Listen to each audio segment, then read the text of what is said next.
Welcome back, everybody, to another episode of Placeholders Podcast. I am Caley Fretz. We have a fantastic show for you this week. We have the merger that wasn't, Primoz Roglic's new team, Gravel Worlds, Lombardia, all kinds of good stuff today. Joining me, where are you, Jonny Long? I am in the coastal city of Beihai. I'm probably not pronouncing it right. I've been in my hotel pretty much for a day and a half, sleeping intermittently. I did go outside once. I've watched a whole series of Top Boy. I've done some work. Yeah, I'm hoping it'll get glamorous. Explain soon. What's going on over there? We're out here for the Tour of Guangxi, the final World Tour race of the year. That starts tomorrow. We've got some press conferences today. I don't know who has arrived or who we'll be talking to, but I will find out in about 3 hours. That'll be fun, maybe. I feel like at some point today, maybe we can peel back the onion a little bit and show people how this side of things works. Like, we didn't fly you to China, for example. That's probably good to point out, yes. Also joining me today, Iain Treloar. Iain, where are you? I'm where I always am. I'm in the study in my little house, Melbourne. In Melbourne. Australia. Welcome back to Placeholders. We have very much missed you. We're pulling you in because this is it's an Australian time zone episode this week. We've got Jonny over in that side of the world as well. Thought we would take advantage and get Iain back on the pod. So well, it's very nice to see your little faces. It is, isn't it? All right, let's get into the big meat of this week's episode, which is the merger that wasn't.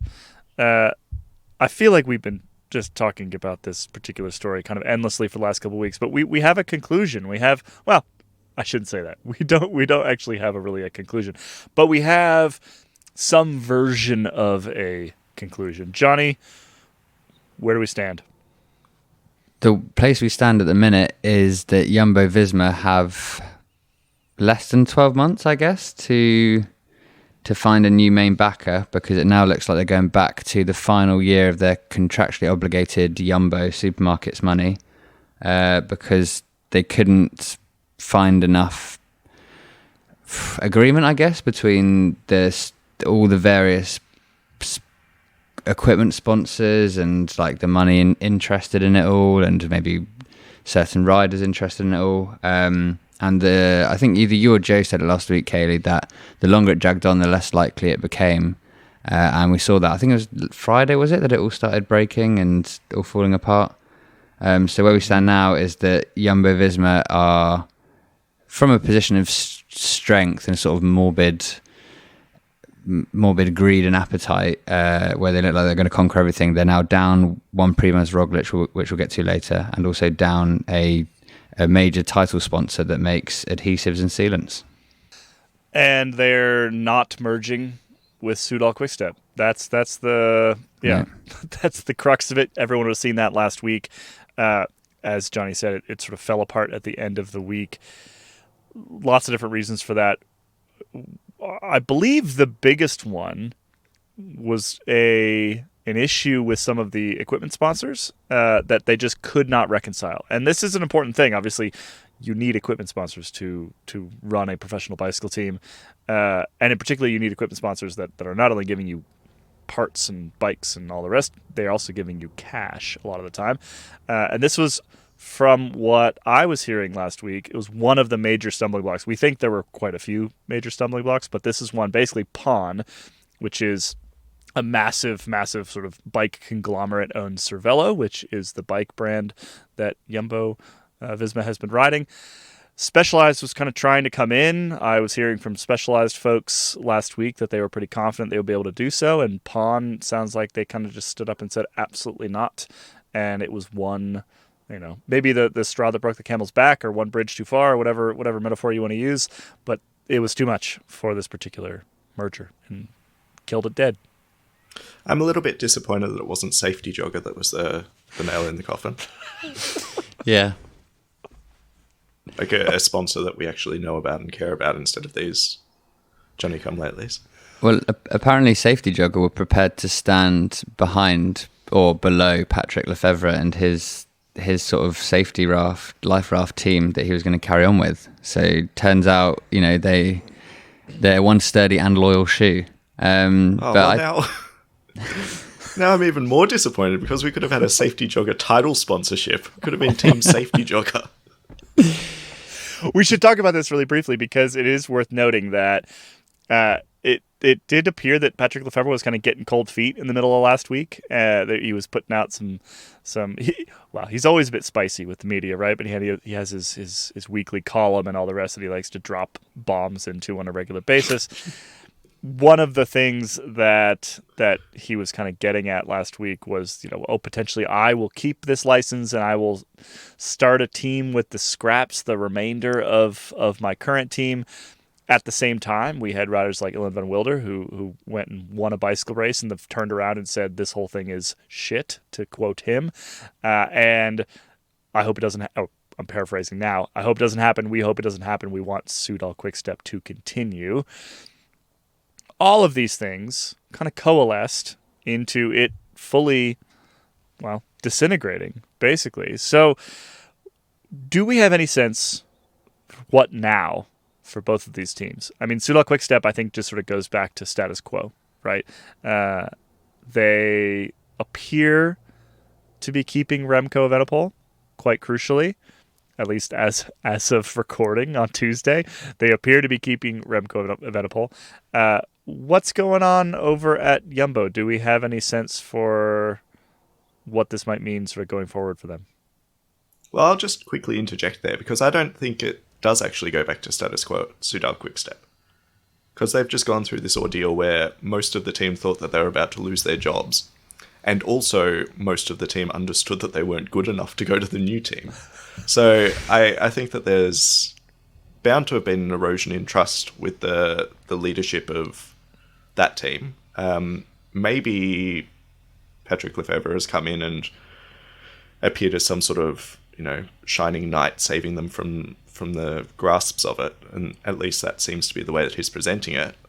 But you referred to them as the scraps of Soudal Quickstep. And I think cycling's kind of a head game as much as it is a leg game. And when you've had it reinforced to you that your team could be absorbed like that you won't make the cut, and the entire financial model of the sport is so fickle that this kind of thing could happen in October, I'd have to imagine that people are a little bit rattled.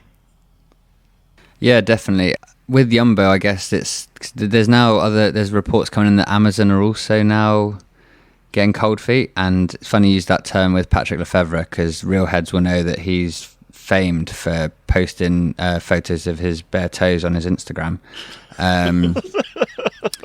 But yeah, with Jumbo, I mean, don't go look for it. By the way, don't go look for it. No. If you hear that and you're like, I need to go see this, just don't.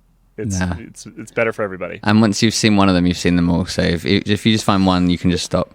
Yeah, with Jumbo, I guess as long as I don't know, it's going to be interesting. Like there was the reports of the Saudi Arabia money coming in, but that's kind of just, I guess anyone could just say that and it would maybe half be true these days.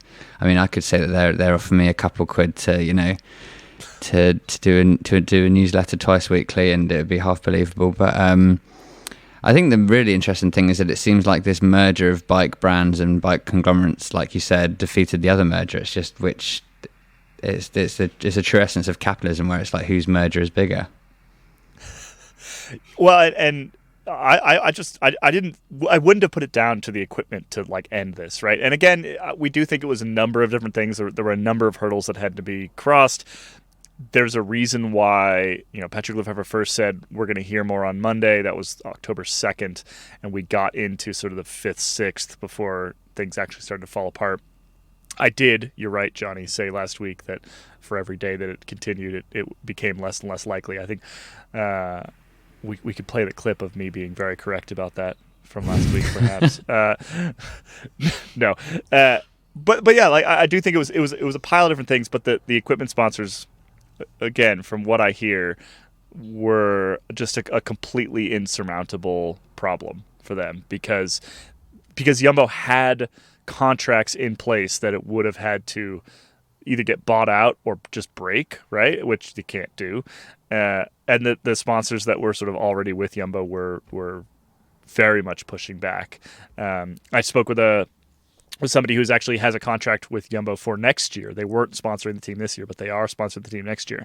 And he was basically like, no, absolutely, we are not letting Specialized come in. And it was a particular category that Specialized would have wanted to sponsor, keeping in mind that like they like to do not only the bikes, but also the kit and the helmets and the shoes and all this other stuff. If they can do everything, they will do everything.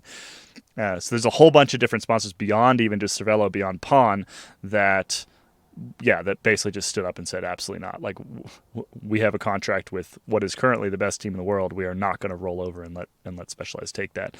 I think Specialized would have had to chuck a huge amount of money at the problem to make it go away. And well, I don't know if you've seen the bike industry as of late. It's not that Specialized is hurting, but they probably are a little bit less flush than they were a couple years ago, for example. And Specialized would also have been chucking that money at Jumbo-Visma on the assumption that Remco Evenepoel would make the move across, which there was all this talk about him, having a contract already written with Ineos. And if that had have come to fruition, then there's any chance that Evenepoel would have just turned around and left regardless, and Specialized would then have invested millions of dollars and lost their golden child. Okay, so speaking of Ineos, you mentioned Ineos there. What on earth is happening at Ineos? Because we've got almost nobody signed for next year. First and foremost, they're still hemorrhaging talent. We're hearing some sort of strange things internally, and then last week, Jonny, there was this rumor that, not even rumor. Who published it? Who published this story? Do you remember? No, it wasn't even that. I think we had one of our secret squirrels whispering to us about a potential Ineos Movistar merger. But then I think it had been somewhere else as well. I think someone else had caught wind of it. Yeah. Anyway, so we were hearing this thing last week that Ineos and Movistar were going to merge. Yeah. Nope. Nope. First of all, nope. For many different reasons. but do we have any sort of like actual insight into this? In terms of why, no, no. Like, it's one of those things where when you read it, you're like, okay, this is now going to be like a few hours of my life chasing, like everyone trying to chase us down, and finding out that it's not true, and then you look dumb.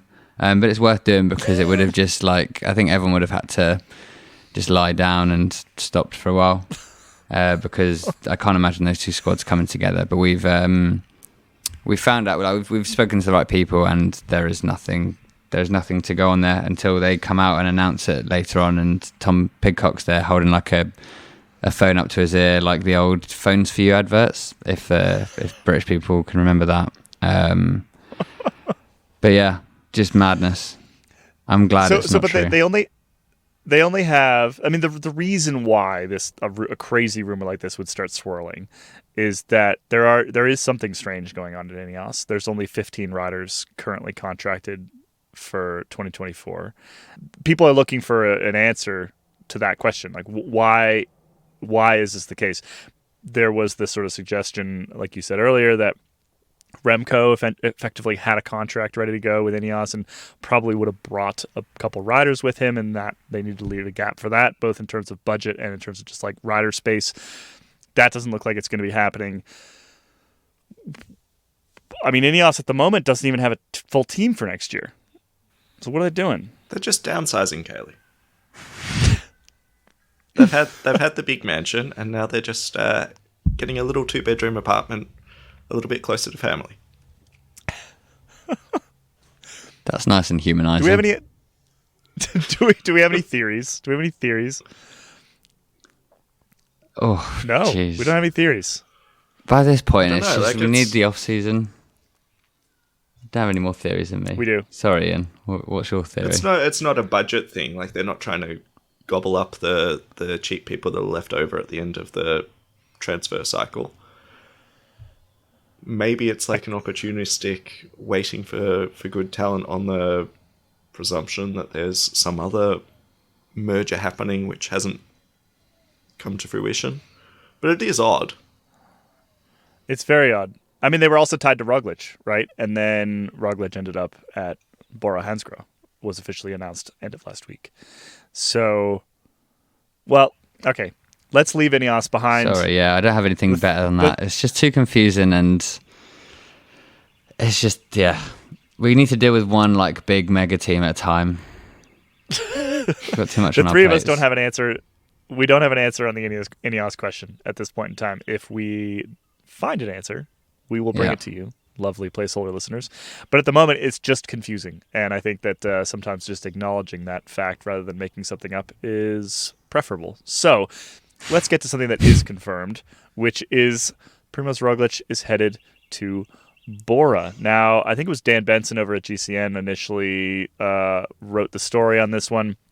There was some like internet sleuthing for both himself and some other folks. Like they saw him at the Red Bull headquarters in Salzburg, which I think is also a shared headquarters with Bora-Hansgrohe. So potentially we see Roglic in a Red Bull helmet next year, but also potentially maybe not. It might have just been a coincidence.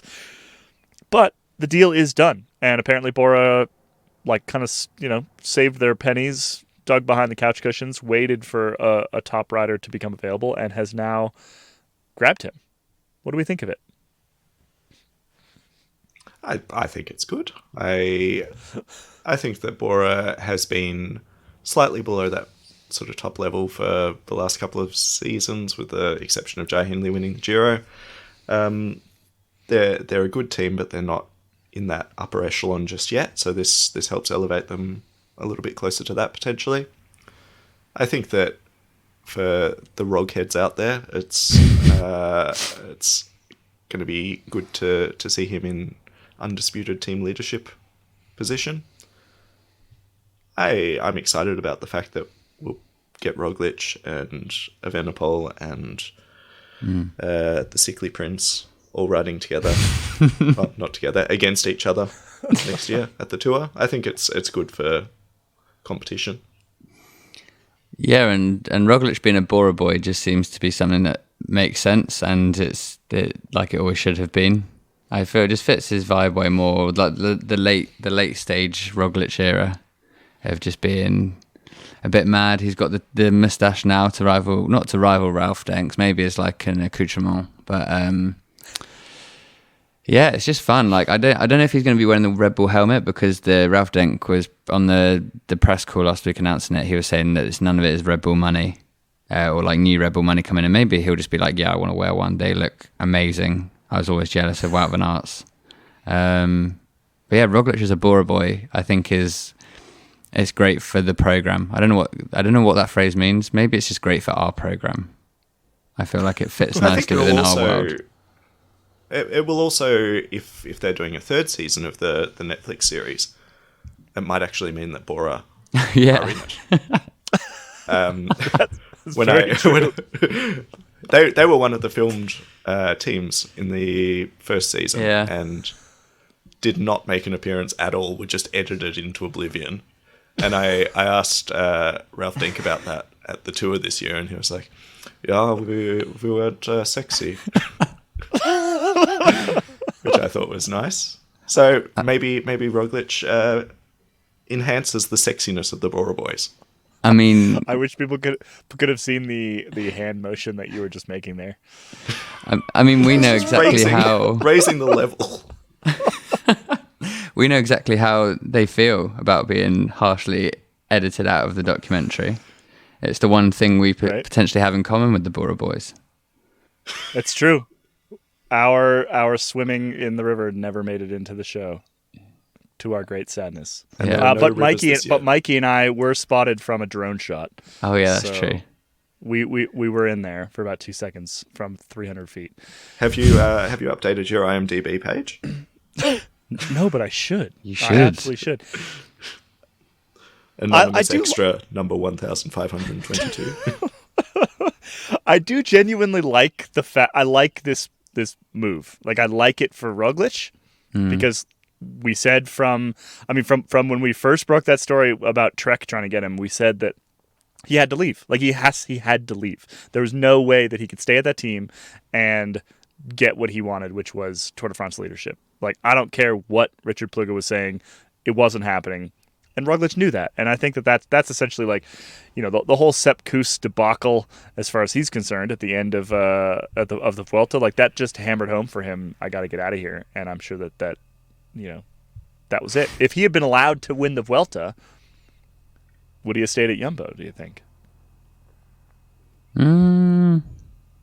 Yeah, I think he probably wasn't very happy with how everything went down at the Vuelta. Or like, we've heard a few things about that. And I think it's come out in the Slovenian press now that he wasn't happy with it. And also there was like favoritism. Like our sweary surf boy Grisha Nierman was just is very much a sickly boy Prince guy, not a Roglic guy. Which you can see that making sense from Jumbo-Visma's point of view, because that's their future. But I think it's great that Roglic now gets to do a final like couple seasons of trying to win the Tour. And yeah, just a bit more of a German vibe added into the weird like Tour GC battles is great. Often like it's been dominated by certain voices over the past few years, and it'll be great to just have Ralph Denk saying they tried very, very hard today and stuff like that. Oh, I can't even compete with Ian's German accent. I don't know what I tried. Oh, Jonny, this was really so nice. There we go. Thank you.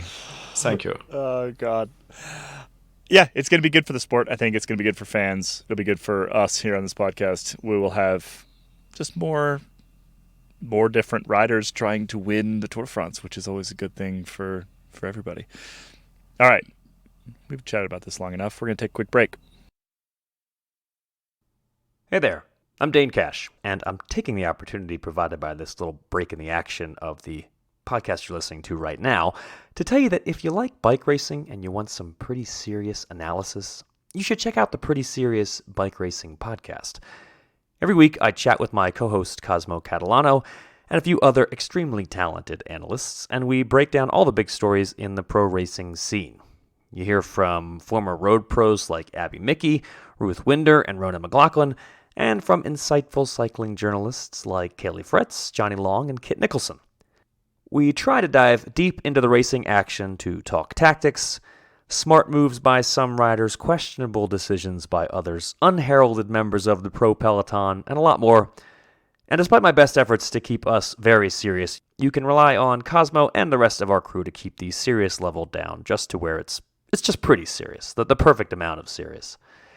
You can find the pod on the main Escape Collective podcast feed, and we hope you'll check it out. All right, back to the show. Welcome back to the show, everybody. We're going to talk very briefly about Gravel Worlds, which happened over the weekend. The UCI Gravel World Championships, something that I think hurts the soul of those with the spirit of gravel here in America. But I actually thought it was pretty cool. What do you guys think? I think that it was actually a gravelly race this year, whereas last year was basically just a glorified road race.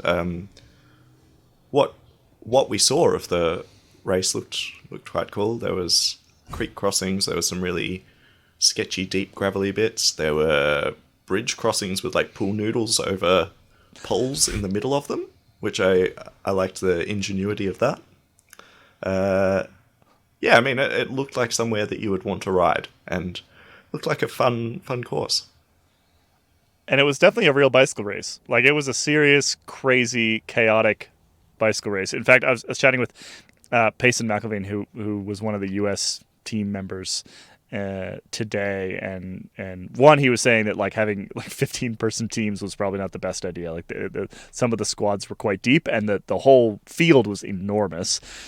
But he's been putting these little clips from like a bar-mounted camera up on Instagram, and they are absolute chaos. Like, it is completely insane, these little clips. Guys just cutting corners, running through a field, like dropping down stuff. That basically the course is mostly a suggestion whenever there's like a corner or a dip or anything like that. But it was still, like you said, Ian, it looked really interesting. It looked like fun riding, and it looked like a really hard bicycle race. I think that the initial reaction from the sort of the American perspective, from the Spirit of Gravel perspective, on all this UCI getting involved in gravel was pretty negative. It was like, get your fingers out of our fun bacon and tequila shot filled bicycle racing.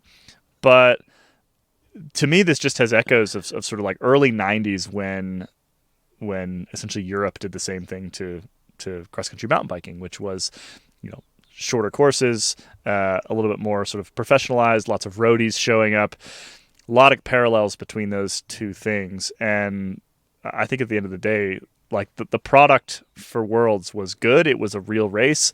It wasn't trying to be like a mullet race, like a lot of American gravel races are, the sort of the business at the front, party at the back. Like this was business front to back, right? And I think that at some point, if you're going to have a bicycle race, admit that it's a bicycle race and just treat it like one, right? Ruth Edwards had a commentary on Escape Collective recently that kind of made this point, which is that a lot of the American gravel races, they try to be sort of everything to everybody, where they're trying to be this chill, relaxed, like I said, bacon hand-ups kind of event. And that's great if you're an amateur. That's great if you're just out there to finish. But then they also have 20 pros at the front averaging 28 miles an hour for 6.5 to 12 hours. And those two things don't really work all that well together. They don't close roads. They don't do the things that road races have to do for people traveling those speeds. And it's dangerous, and it just doesn't really work all that well, I think. So separating them out like this may be the solution. Like, let amateurs and the Spirit of Gravel do its thing, and let UCI gravel racing do its thing, and let the two different types of athletes do their thing. I kind of like it. Well, Keegan Swenson nearly outsprinted Alejandro Valverde, which would have been the true Spirit of Gravel. But why do you think that because especially like I was there last year, and there were a few World Tour pros, but it was more like recent retirees that were lining up. But this year it was like there were proper riders there, like Wout van Aert, Matej Mohoric, a bunch of others. Why do you think they've bought in? Is it a sponsorship type thing where brands want their gravel bikes being raced by the top guys, or do they find some joy in it? That's probably part of it, but I think it's probably more that they find some joy in it. That it was in a cool part of the world with amazing riding. If you like bike racing, and you like bike racing in sort of that chaotic fashion, it was probably a really fun race to do, right? And I think Wout crashed, but obviously Mohoric won.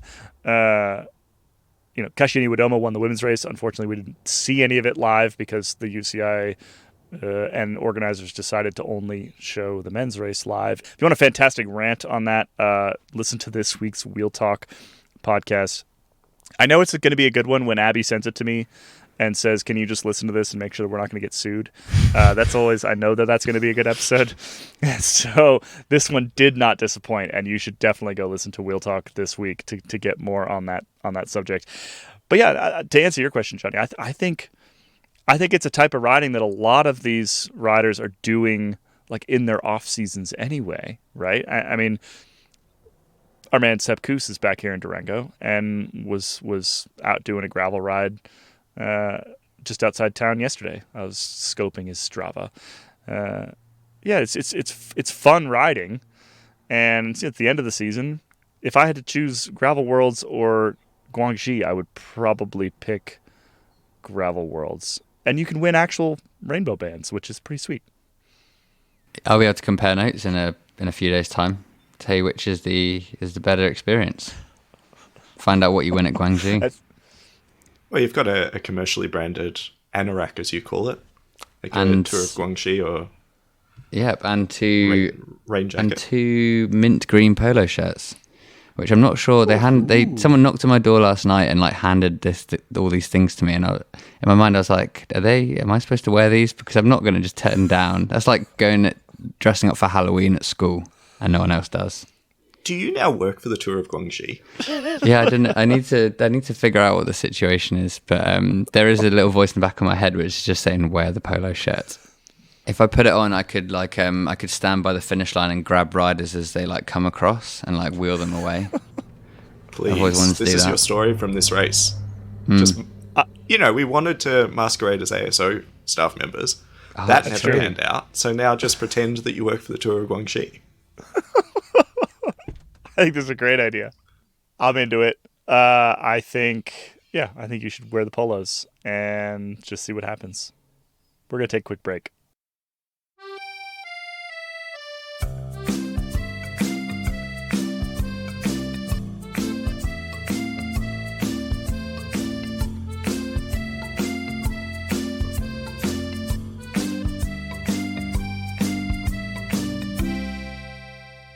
Welcome back to the show, everybody. We got a couple quick news hits for you. I'm going to run through them so fast, and then we're gonna cry a quick tear because of the last one.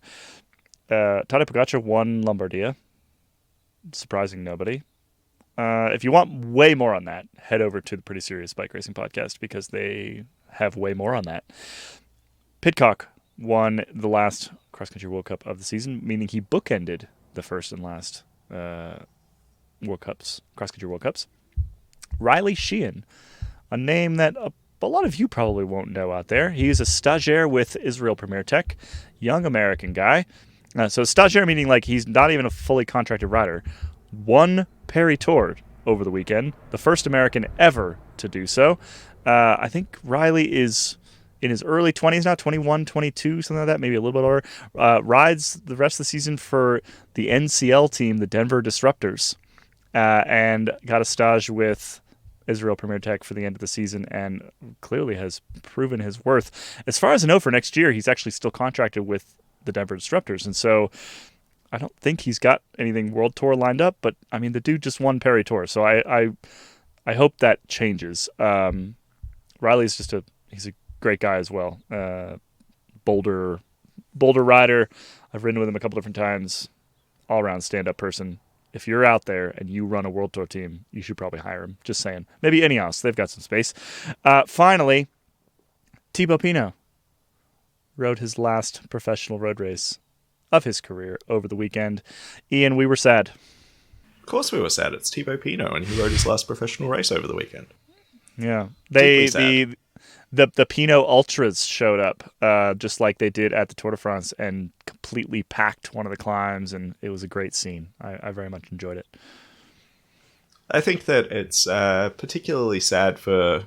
Well, I think that he had a lot of fans. I'm sure there were people that didn't like his riding style and the way that he swashbuckled his way around. But I think people that, would be wrong, though, of course. Yeah, I mean, he's like a sentimental favourite for a lot of people, and it's an end of an era. He didn't win a lot of races, and if the stars had aligned in a slightly different way, he probably would have won a lot more.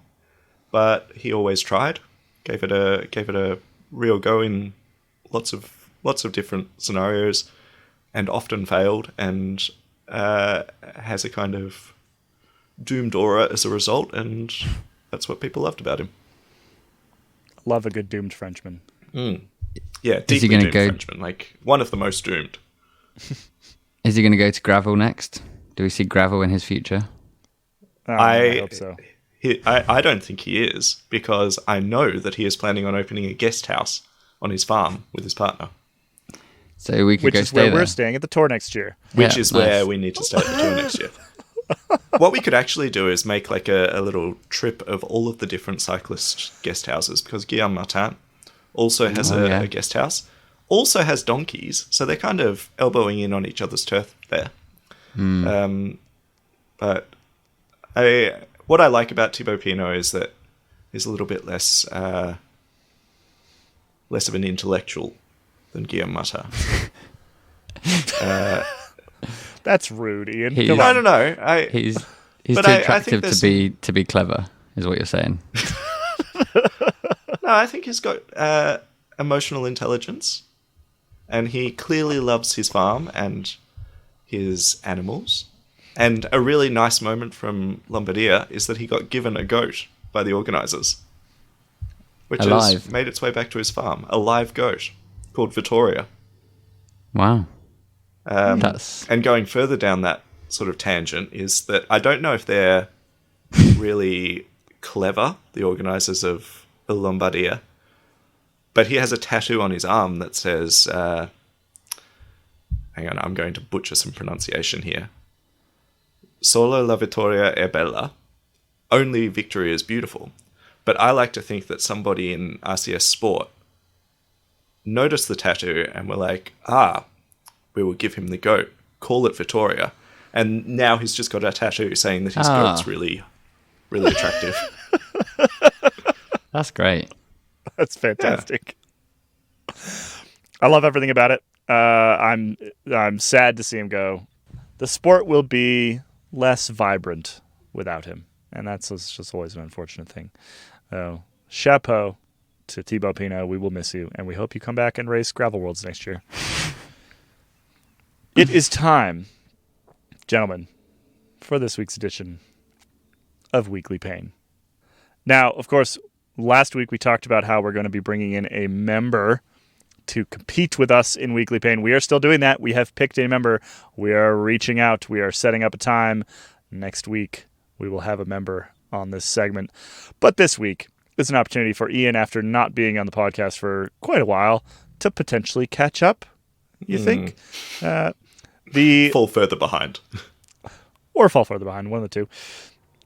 The rules, as always, we have 3 quizzes here. You get 1 point for each, and then whoever gets the most points at the end wins the whole kit and caboodle, gets one of the big points. Actually, 3 of the big points, because we're playing those sort of rules. 3 for a win, 1 for a draw, 0 for a loss. First question. First one to shout it out gets this point. Please name all of the teams that Thibaut Pinot rode for. Groupama FDJ. Iain wins. Well done, Iain. Congratulations, you get that point. I can't even blame the Great Firewall. I was spending so long figuring out what the question meant. All right. Well, 1 point to Iain. It's 1-0 already. Sorry, Jonny. We'll see if we can bring this one back. Round 2. This is a game of Price is Right. You must give me the correct number without going over the real number. Give me the number of KOM jerseys. So individual days in the KOM jersey that Thibaut Pinot has worn at the Giro d'Italia. How many days has Thibaut Pinot spent in the KOM jersey at the Giro? 4. Jonny? 5. 8. Jonny takes it. It's now 1-1. Oof. This is getting tight. Chapeau, Jonny. And hold on, I gotta get my last tab here. The price is chapeau.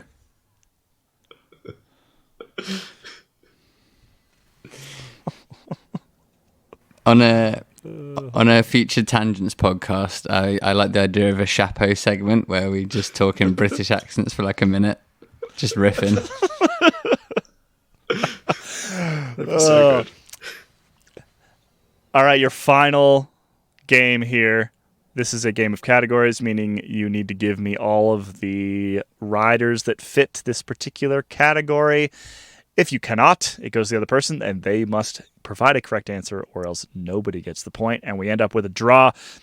You need to give me the entire Groupama FDG team from the 2023 Tour de France. We will start with Jonny. Thibaut Pinot. Well done, Iain. David Gaudu. Correct, Jonny. Kevin Genietz. Well done. Yes. Iain. Quentin. I'm trying to remember his surname. He has a red beard. He does. He has tattoos. Yeah. Does he have a name? I'm going to abandon Quentin, and I'm going to say Valentin Madouas. That's also a correct answer.